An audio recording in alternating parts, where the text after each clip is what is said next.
Now in the good position of getting some feedback on the parallel meeting for students that took place yesterday morning, which is also the reason why students could not be present in the training groups, because the bilocation is not even the 4-point education 4.2 students have the out of bilocation yet. I think the first one to speak will be Christine Meyer from, no, the first one to speak will be Konstantinos Rachia. Sorry? Well, I may just say Konstantinos, okay? If that's all right. Thank you.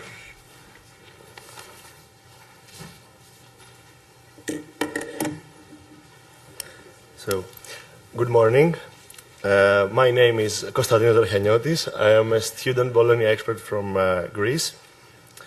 And together with Natasha Kozlovska and Chrissy Meyer, we organized the first student Bologna expert and higher education reform expert meeting. I will give you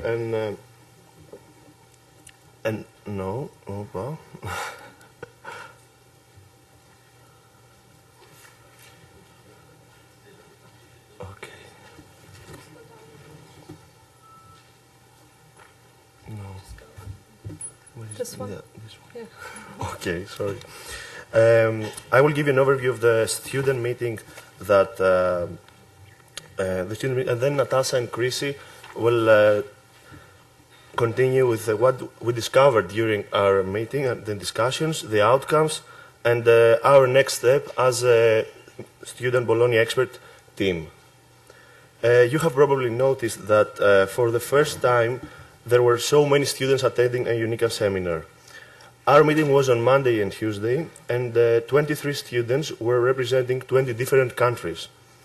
Let me tell you a few words about how the initiative started and how it was made to happen here in Madrid.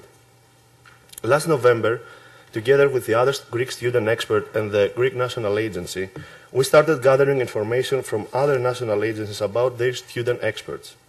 Until January, we got responses from almost all national agencies, and we finally had a list with all student representatives in the Bologna teams. After EASEA and Directorate General for Education and Culture confirmed the student meeting during the UNICA seminar, Natasha and Chrissy and I have been working on this initiative since last February. The purpose of this meeting was to get to know each other, the other student experts, and understand our role, share experience, establish channel for communication. Students are the key to the success of the implementation of the Bologna process. Students are at the heart of the Bologna process because all these ministerial conferences, the BFUG, these UNICA seminars, the whole Bologna process actually, it's all about the students. It's done for them, it's done for us. So, here we are, and all students were expecting from our meeting to become a community and a network, understand our role within the Bologna teams, ensure that students are involved in the teams, find ways how to be more active, and new student Bologna experts to know their role, and experienced student Bologna experts to share best practices and experiences. Finally, I would like to thank all students who attended our meeting, Mr. Frank Petrikovsky for making this initiative happen, Aspa Karabella from the Greek National Agency for her cooperation and great efforts the past 5 months, Frank McMahon for participating yesterday in our opening plenary and for his very useful and interesting presentation. Also, Giorgio Marinoni for his invaluable help and support in organizing the student meeting. It's a little bit ironic, I think, that the first student Bologna expert meeting takes place during the last UNICA seminar of this project. I hope next year that this initiative continues and there will be one student meeting annually. Thank you very much.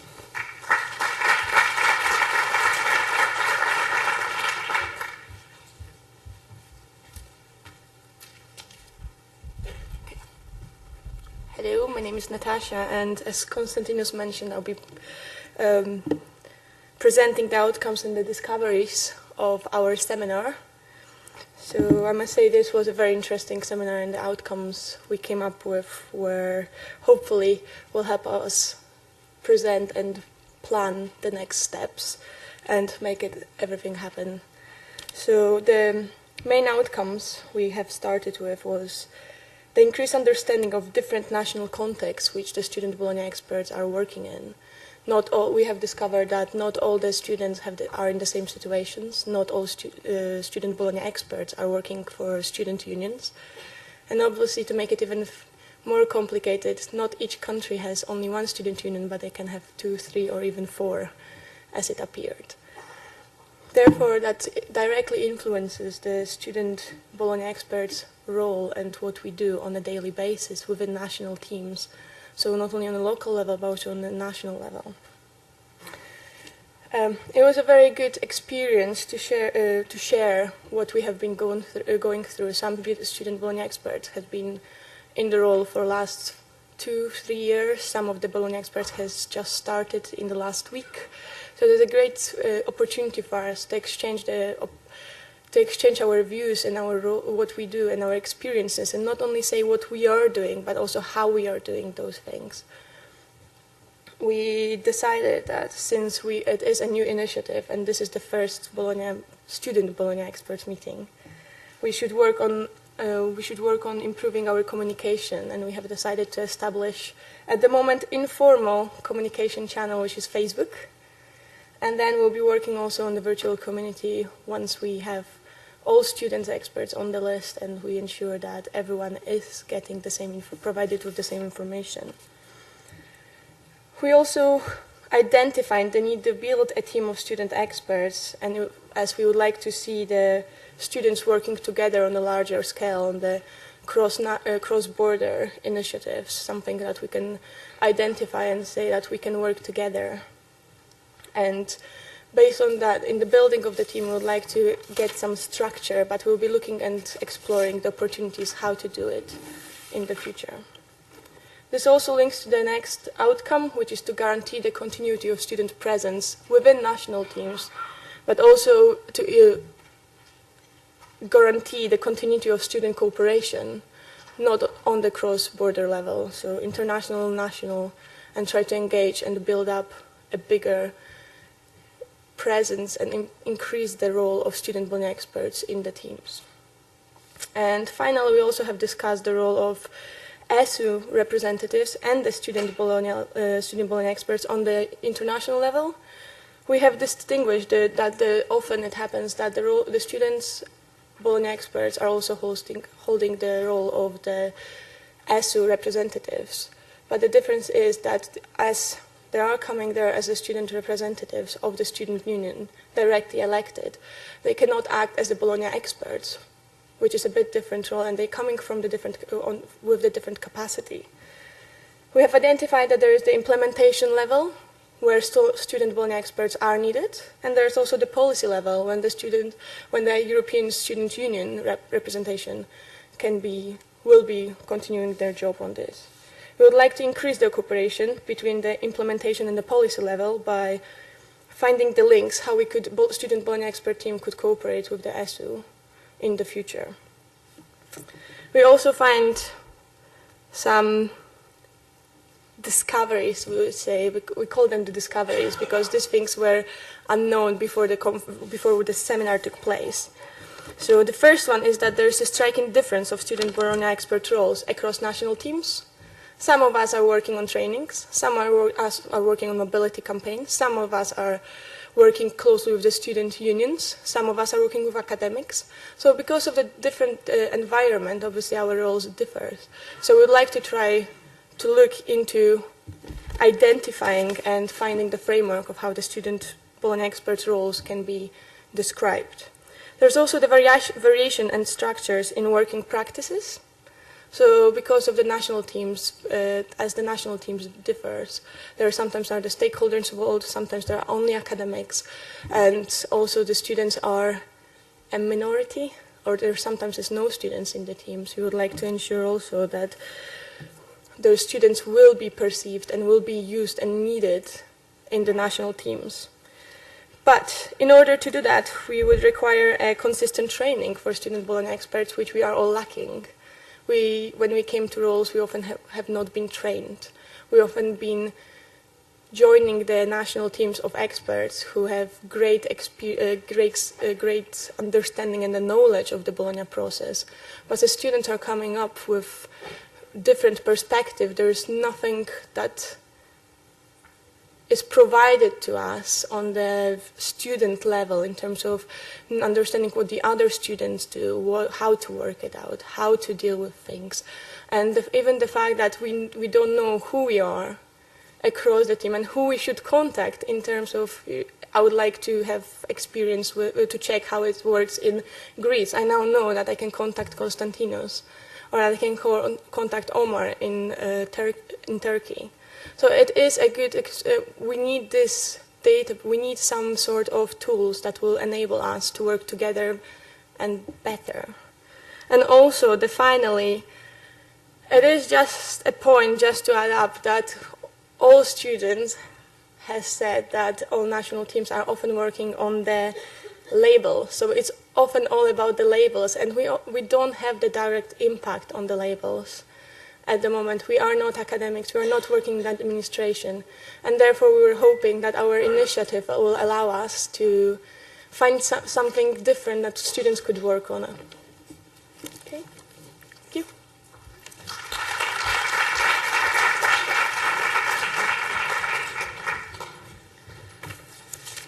Okay, so my name is Kristen Mayer. I'm on the same team with Natasha, the UK team, and I'll be presenting our next steps and kind of where we're going from here. So what we have been trying to do in this seminar is to just create a student expert team, and I think we were quite successful because now we can actually put faces to the names and communicate better. And hopefully that will enable us to keep the links and actually help each other out and share our knowledge and share our best practice. So hopefully we can continue keeping this Europe-wide student team. And we also want to ensure that there is some continuity, as Natasha has highlighted. It's very important to make sure that these kind of events maybe happen again next year. And what we're trying to do is to explore different options on how to make this continuity happen. And we discussed whether we can maybe link up with the European Commission to help us organize as students and support us a bit more. And we will be putting together a proposal on how to go about this when we go back home. Since also some of the activities needs to be a bit more tailored to students, since we are so different and have different roles compared to other Bologna experts. But also we need to highlight the importance of the national teams and the students being involved at national level as well, and helping the implementation on the ground level. So the support of the national teams and the support of Bologna experts in the national teams is just as important as the support from the Commission for student activities. We were also proposing to have at least one student meeting a year. It can be more if that's possible, if students want to organize more meetings. Obviously, that's also dependent on the financial issues, which we don't know yet what will happen with that. And we're proposing also to have a training session that is particularly targeted at students to address the issues that we had discussed in the past 2 days, because we are very different from the rest of the Bologna experts and we are at different stages in our knowledge, and it's just sometimes good to go back to the basics and review what has happened with the Bologna process since it started. And on that note also to enable students to share their experiences and best practices as well. As Natasha has mentioned, it's very important to keep up effective communication and find channels that work for us. So we're exploring both formal and informal channels, and obviously we have a Facebook group already, and we're trying to keep the momentum up now and make a lot of use of it. But with that comes also the Forum for Information Sharing, which will be the virtual community. And we're going to put up a database of the contact details of students, and so we can coordinate, because as Konstantinos has mentioned, it took quite a long time to actually get hold of all the information from the national teams on who the students are, their contact details, and it's just easier for us if we have some sort of database where we can go and see, yes, this is the Greek student Bologna expert, and this is whoever else, the other student Bologna experts, and we can contact them directly.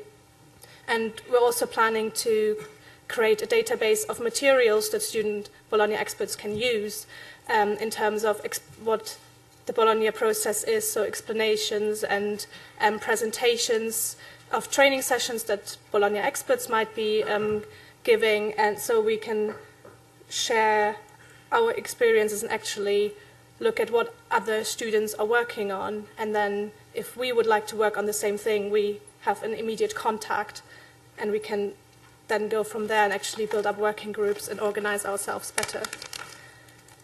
We have decided to set up 2 working groups within the student expert team, and one will be working on the relationship with the European Students' Union to build up the link with them, because a lot of the projects that the European Students' Union is running are very relevant to the student Bologna expert role, and the kind of knowledge that exists within ESU is very useful also for Bologna experts, and also we can bring another dimension to the European Students' Union as well from an implementation level, because as we have said before, the European Students' Union is more related to kind of influencing policy at European level. So having those 2 dimensions would be very useful. And the other working group that we're setting up is to work on handover and role descriptions, so that all students are aware of what their role is, and we can ensure some consistency across Europe in what students are working on and the linkages, and also to ensure that the students that are taking our positions when we leave know exactly what has happened in the past and what's going to happen next. And the last point is to identify opportunities for publications on the Bologna process from a student perspective, because it's always forgotten, and the kind of language that is usually used in the connection with the Bologna process might not always be the most accessible language for students to understand what is going on. So having students involved and writing from a student perspective really adds some extra value to that. And we're going to look into that as well. Our time frame for that is to see whether we can kind of implement most of these points by the end of October, November time maybe, when we will also know what will happen with the funding at EU level and with a new program for 2014, so we can then work on a plan to implement for 2014. And I think that wraps it up. I just want to say another thank you to all the students. Can we just maybe identify the students as well, if you want to stand up, because most of the other experts probably don't know who we are because we haven't been around much. And that's obviously not everyone, because some students have left already, unfortunately, but that's some of them. So thank you guys for your engagement.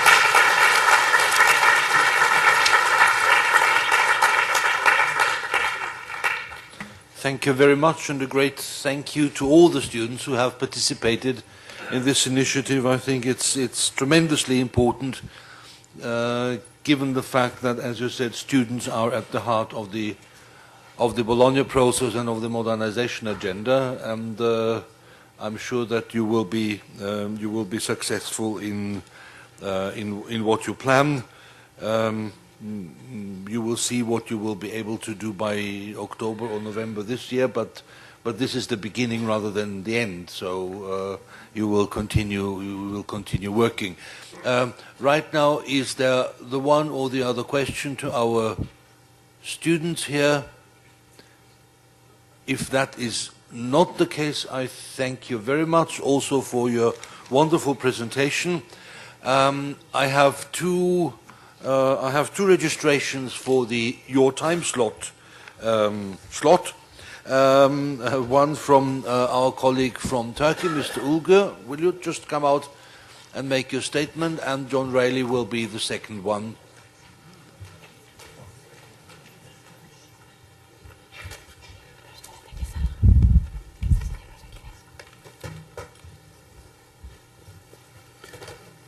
Thank you. Good morning, everyone. We've been trying to promote ECTS and DS label for many years, and during the year 2009 and 11, we received at national level 92 applications for both labels, and 32 of them were successful. For last year, 2012, we received 38 labels applications, and we got 11 ECTS labels and 19 DS labels. And on Monday, we received an information from the European Commission that European Commission is quite reluctant to continue with the label applications because they think that there are quite a lot of labels going around and they are not happy with so many labels. And I have talked to a number of colleagues from various European countries, the national agencies, and they also want to continue with this label. And we also would like to have your support in continuing the ECTS and DS labels for the years to come. Thank you.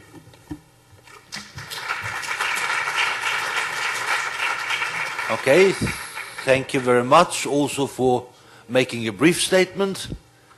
And now our colleague who has called himself a dinosaur yesterday in the meeting, but he's a very living specimen of a dinosaur, and we are curious to hear what he will tell us during the next 5 minutes.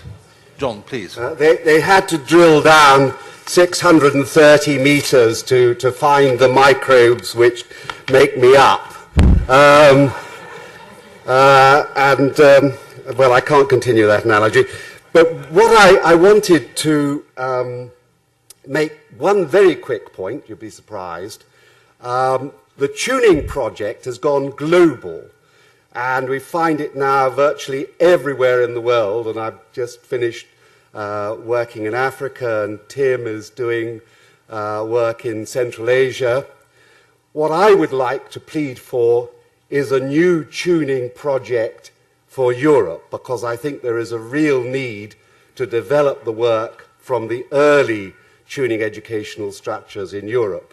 And I hope this might be a message that you would take back among the Bologna experts to your national agencies, and if the Commission is listening, that they might take note of it. But the other subject, which I'm going to go on for the next 3 hours for, Arthur, because there's a wager at the top, they're betting how long I'll be here before you ring the bell, is the European credit transfer system. Don't yawn. It's actually an amazing achievement. 23 years ago started in 1989 with the pilot project, and now it is part of the Bologna process. It offers something for students and for staff, for the public in terms of transparency, a common currency. The question is it being well used? Do we feel, for example, that all students on Erasmus program exchanges are actually getting the benefits of ECTS? And I think it's improved a lot, but I would suggest that the answer is no. So I think there is a challenge there, and it's a challenge in a way which has been taken up by the Bologna follow-up group, because they have established a working party to look at the guide. And Jan Erik, I think, is a member of that group. How many of you know the names of the expert group looking at the guide? All of them. None of us, except Jan Erik, who is a member. Somebody else. They are not published on the website. The group has had 2 meetings. There are no notes. A European credit scheme is absolutely fundamental to transfrontier education, but it's also fundamental if we are developing credit accumulation systems in our universities. And this is a golden opportunity to really take this credit system to a new stage and develop a mechanism which has level descriptors built in for the first cycle, which we're lacking at the moment, and get a genuine European credit and qualification system.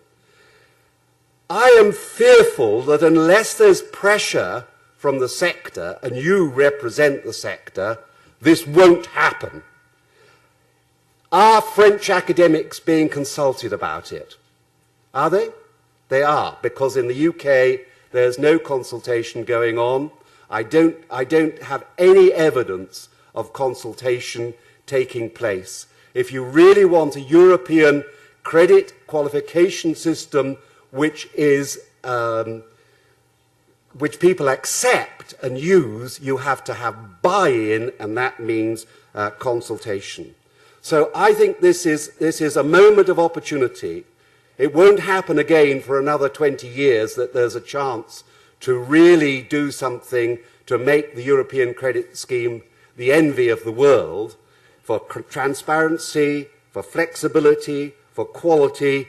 But unless there's pressure, I don't think this working group, which is acting in a fairly secretive way at the moment, is going to achieve it. So my plea to you, within the 3 hours I've taken, is please take up this message, because it is fundamentally important to all the issues of recognition and curriculum development which we want for genuine transfrontier collaboration and cooperation. Thank you very much.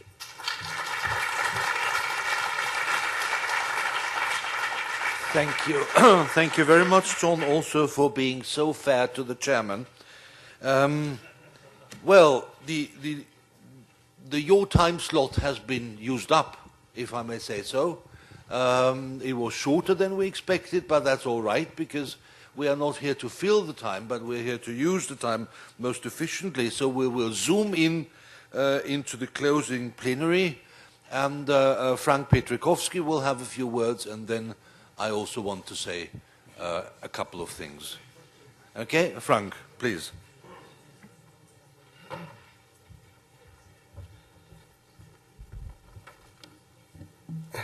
Hello, John. Wow, what energy the dinosaur is still having. Incredible. First, I wanted to say something on the lecture we had on Mars, and I realized again why I didn't choose to study natural science.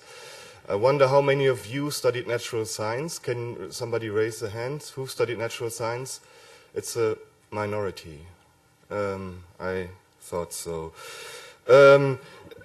Second preliminary remark, I have to excuse myself for being not at the dinner yesterday, because sometimes it happens in life that you have to set priorities, and my priority yesterday was to watch football. I know this is not really diplomatic to say, but it was really one of the most important games of the year, I would say. It was FC Barcelona playing in Bavaria Munich, and Bavaria Munich won 4-0, so I was kind of happy.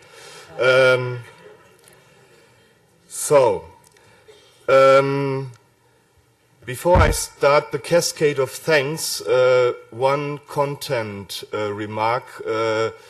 Going back to our first day here on Monday, the Monday morning sessions, which were held separately between the Bologna experts and the HERE experts, and there was a discussion about the future of the Bologna initiative, and I was pretty much grilled, pretty crispy grilled, and I would like to make the following offer to you, and which is, because I think it was also discussed with Jacques Kemp in the here session, so please, your ideas to what you've heard in the 2 sessions, how to improve and develop this initiative further, please write them down, not very long, because the shorter the better. Give them to the respective national agency or national Tempus office, and the Tempus office colleagues and the national agency officers, please send them to me.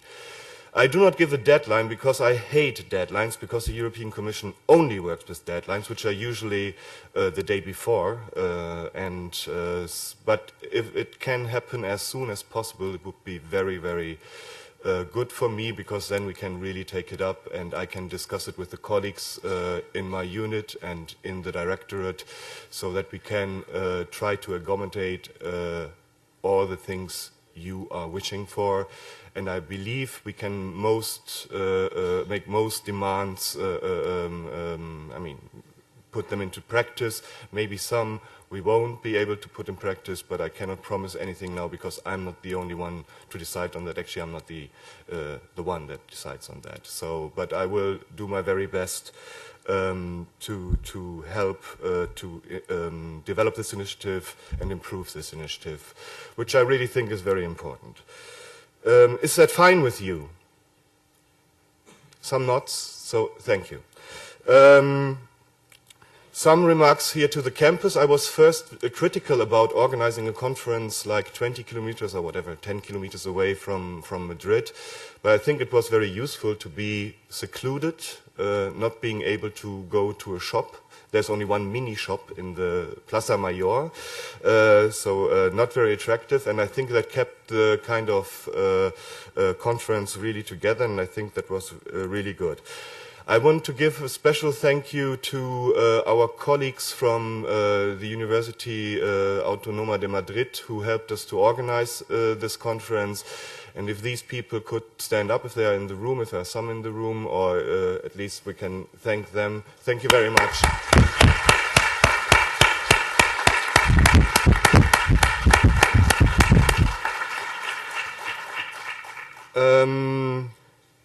I want to thank also me and the students to have the first student Bologna expert meeting. I think that, I think it's really kind of ridiculous that we had this in the last seminar.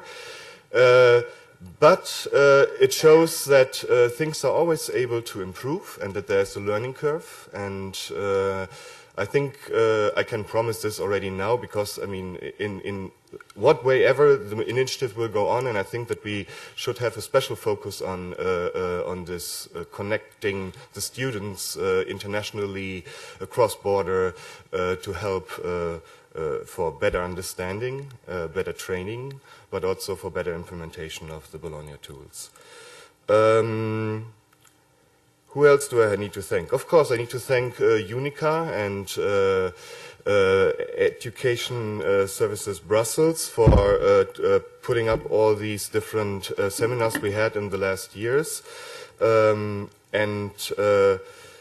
I think, for me, I must say this one was really, for me, intellectually and also from the presentations, one of the best ones. I really liked the working sessions yesterday, and I heard some new things, some old things, like we always do.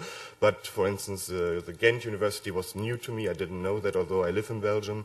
I think it was really wonderful examples, wonderful presentations, and I hope you share this or you agree on that. And so thanks to UNICA and Education Services Brussels for getting this together. And of course, thank you all, Bologna experts, for your work in the last years, and also for the active participation. It was, I think this seminar showed how active a conference can be, and I always think this is a strong indicator for the quality of something, and thank you for that. Last but not least, I have to thank our wise uncle Arthur Mettinger.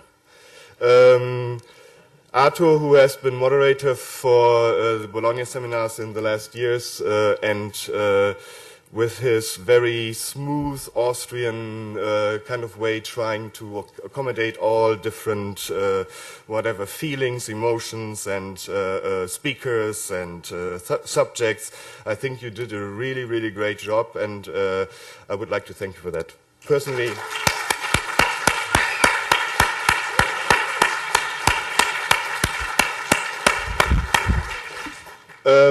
Personally, and on behalf of the European Commission, and on behalf of UNICA, and on behalf of all Bologna experts, thanks. And now, please say something.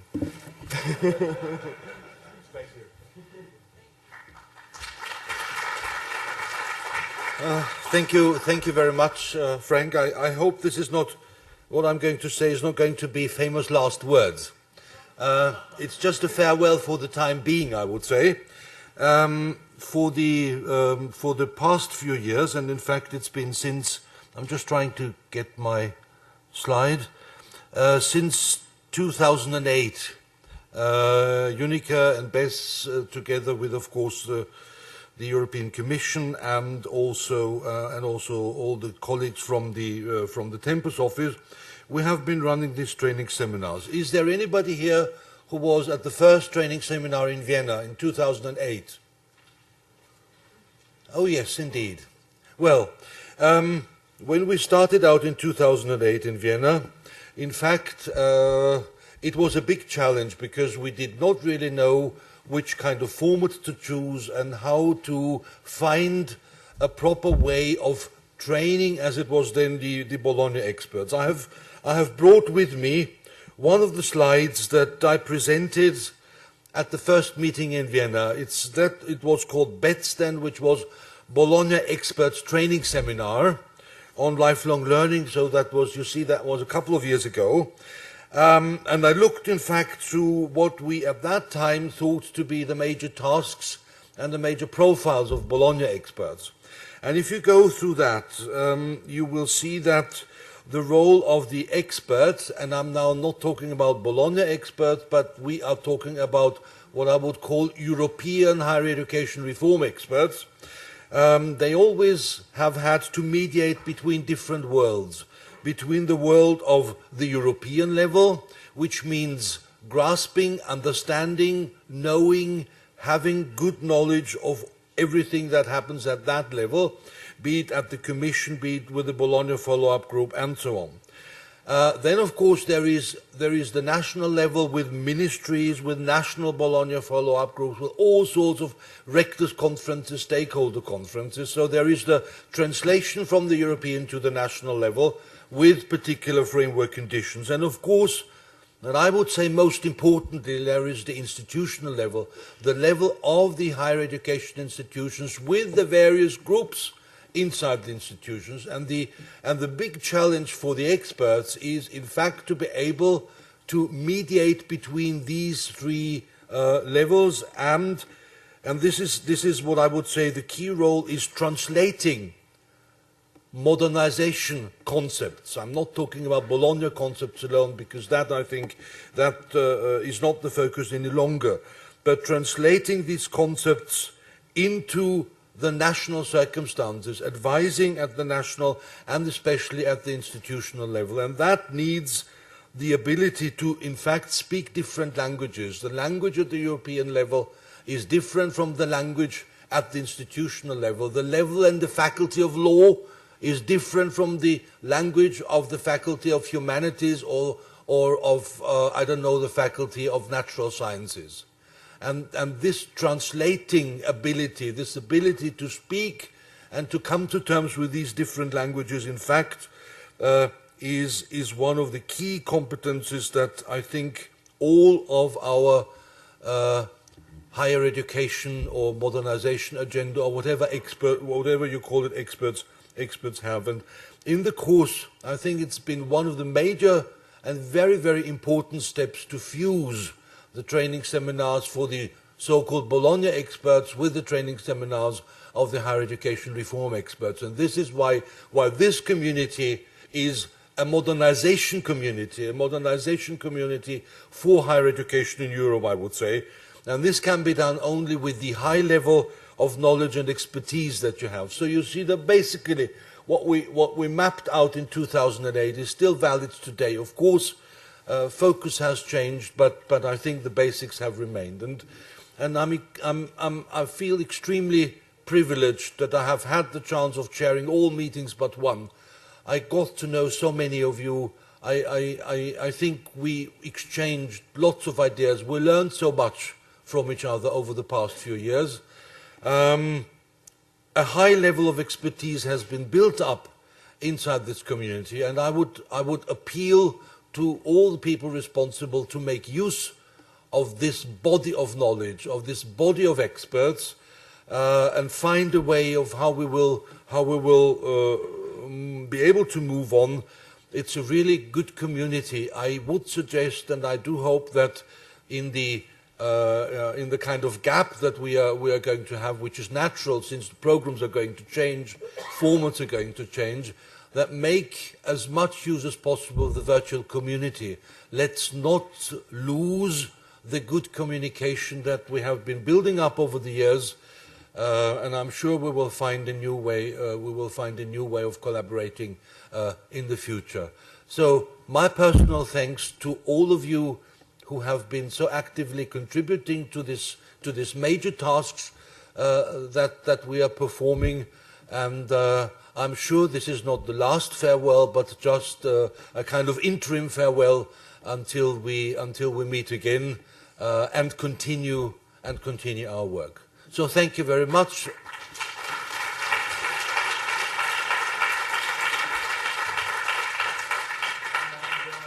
I can get a microphone.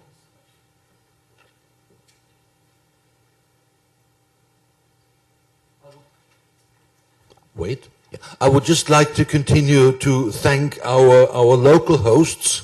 As you all know, and the newcomers may not know, but I'm telling you now, you'll see the famous farewell ceremony of our seminars is giving Belgian chocolates to the local organizers, always on the list drawn up by Giorgio together with the local organizers. So may I first ask the Vice Chancellor of International Relations, Asunción Martínez Cebrión, to the floor.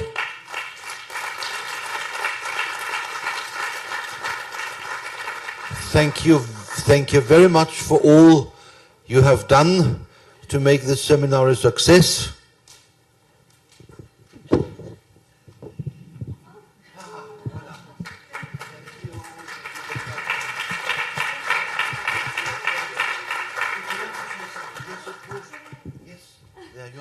Thank you. Well, it's been a pleasure for us to host you, members of UNICA, European representatives, and dear colleagues. What Frank did not know, where's Frank? Frank, is that we not only planned for hotels, meals, but also prayed every day to God to have good weather. And even more, we let Germany win the football match. Thank you. Thank you very much. Thank you very much.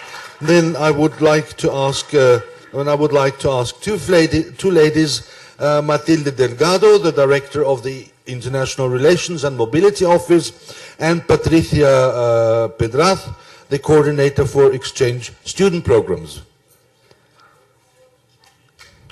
Okay.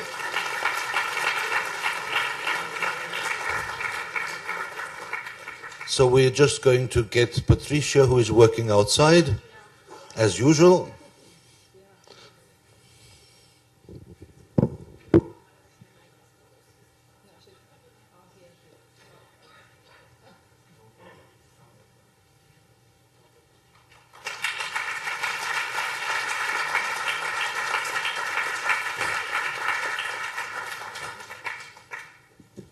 So I would like to thank both of you for making things run so smoothly, helping us with all the technical problems and everything. Now, in view of the economic crisis of Europe, there's just one box of chocolate for the two of you. For the two of you, okay. So thank you very much. Thank you very much indeed. Thank you.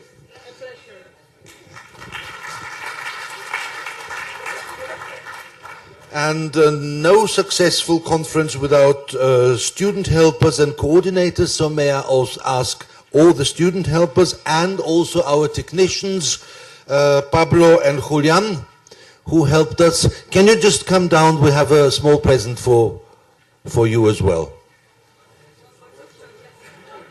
We'll see about that. Okay.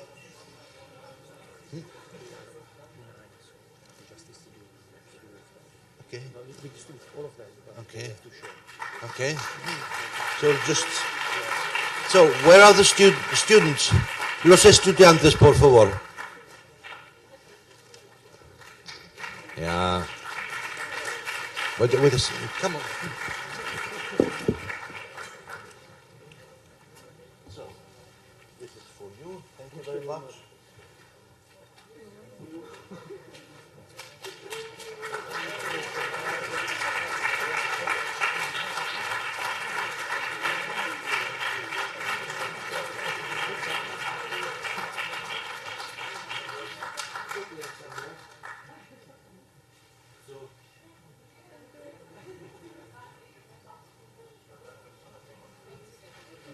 Okay, so let's give a big applause.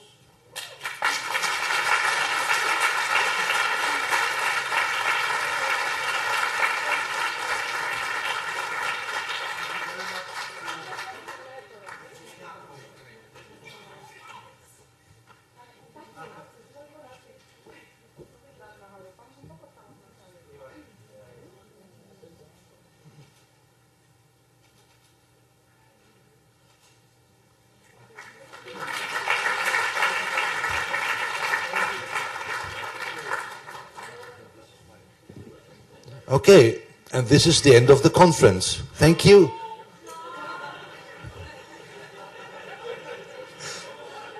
I cannot perform a flamenco for you, unfortunately. Okay, so thank you. Have a safe trip back, and let's meet again as soon as possible. Thank you.